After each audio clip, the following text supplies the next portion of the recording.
অগ্রণী ব্যাংকে আমার লকার, আর একটা ব্যাংকে পূবালী ব্যাংকে। সে পাকিস্তান আমল থেকে গহনাগাটির লকারই আমি রাখি, আমরা রাখতাম, এটা আমাদের পারিবারিক সবার।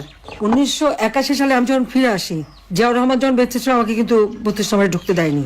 জিয়া যখন নিহত হলো এরপরে সাত্তার সরকার অর্থাৎ বিএনপি সরকার ক্ষমতায়, 12 জুন 32 নম্বর আমার কাছে হস্তান্তর করবে। ধুলাবাড়ি ময়লার সমস্ত ভরা জায়গা, রক্তের দাগ সব ওখানে। আমার কাছ থেকে সই করালো 72 পাতা, বললাম আমি আইনজীবী দ্বারা করবো, বাড়িতে তো মার্ডার হয়েছে, না সেটা হবে না। তারপরে প্রচার, কত শতভরি সোনা দানা পাওয়া গেছে, এই পাওয়া গেছে, হ্যাঁ পাওয়া তো যাবে, আমরা তো ভেসে আসা পরিবার না। আজকে আবার অগ্রণী ব্যাংকে তালা ভেঙেছে, কেন তালা ভাঙলো? চাবি তো আমার কাছে, আমি তো এখনো জীবিত আছি। আমি যেখানে এখনো জীবিত আছি আর মামলায় কেবল একটা রায় দিয়েছে, রায়ের সব ধাপ তো শেষ হয়নি, তার আগে কেন হাত দেবে? এটা তো ডক্টর মোহাম্মদ ইউনূসের ব্যাংক ডাকাতি, সে লোক দিয়ে ব্যাংক ডাকাতি করছে, সেখান থেকে সব সোনা দানা বের করে এত ভরি, আমরা হ্যাঁ ভরি তো থাকবেই।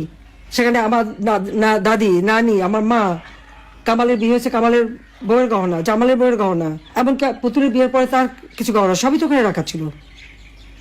আমাদের তো ছিল গহনা, আমরা তো অস্বীকার করি না, কিন্তু লকার ভেঙে সেগুলো বের করে এখন দেখানো, মানে তাদের কথা ভাবখানার জন্য প্রধানমন্ত্রী হওয়ার পরে আমি সব ওখানে রেখেছি। আমি চ্যালেঞ্জ দিচ্ছি যে প্রধানমন্ত্রী হওয়ার পরে কবে আমি অগ্রণী ব্যাংকে যে লকার খুলে এসেছি আর জিনিস রেখে এসেছি, সেই লগবুক বের করা হোক, দেখা হোক। আমার তো মনে পড়ে না যে আমি 96 সালে প্রধানমন্ত্রী হয়েছে প্রথম, সেই 96 সাল থেকে এ পর্যন্ত কোনোদিন অগ্রণী ব্যাংকে আমি যাইও নি, লকারও খুলিনি, কারণ এগুলি পারিবারিকভাবে যা ছিল সব আমি রেখে দিয়েছিলাম ওইভাবে।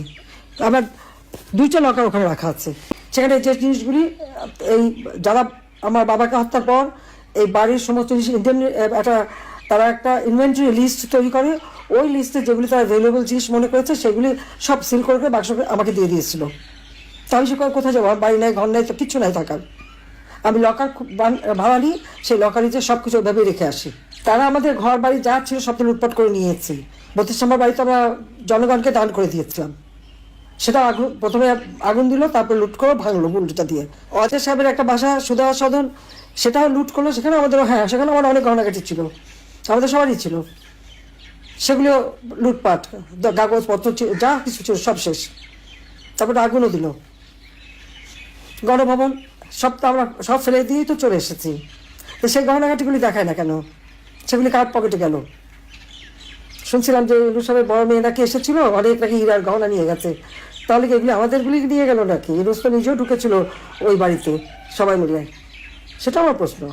কিন্তু একটা লকার ভাঙতে গেলে, যে এখানে আমি এখনো জীবিত, চাবি আমার কাছে, পারমিশন ছাড়া এই লকারটা ভাঙে কিভাবে? আমাদের পারিবারিক একটা ঐতিহ্য আছে এবং আমাদের অবশ্যই পারিবারিক সমস্ত সম্পদ নিশ্চয়ই ছিল, আছে। আমার নানির যত গহনাগাটি ছিল, এখন ওখানে সে গহনাগুলি দেখাক, অনেক পুরোনো আমলের গহনা। এখন শুরু করছে যে ওখান থেকে নাকি সব নাকি ওখানে রেখে আসছি। সেখানে আমি সব দেশবাসীকে আপনাদের মাঝেই বলতে চাই যে লাস্ট কবে গেছি আমি লকার খুলেছি আর কবে কি রেখেছি, ব্যাংকে কিন্তু ওগুলো হিসাব থাকে, সেটা দেখে যেন কথা বলে। তারা একের পর এক বাবা মা ভাই সব কেড়ে নিয়েছে, বাড়িঘর তারাও নিয়ে নিয়েছে। আদারল্যান্ড 24, বিশ্ব সংবাদ 24 ঘন্টা।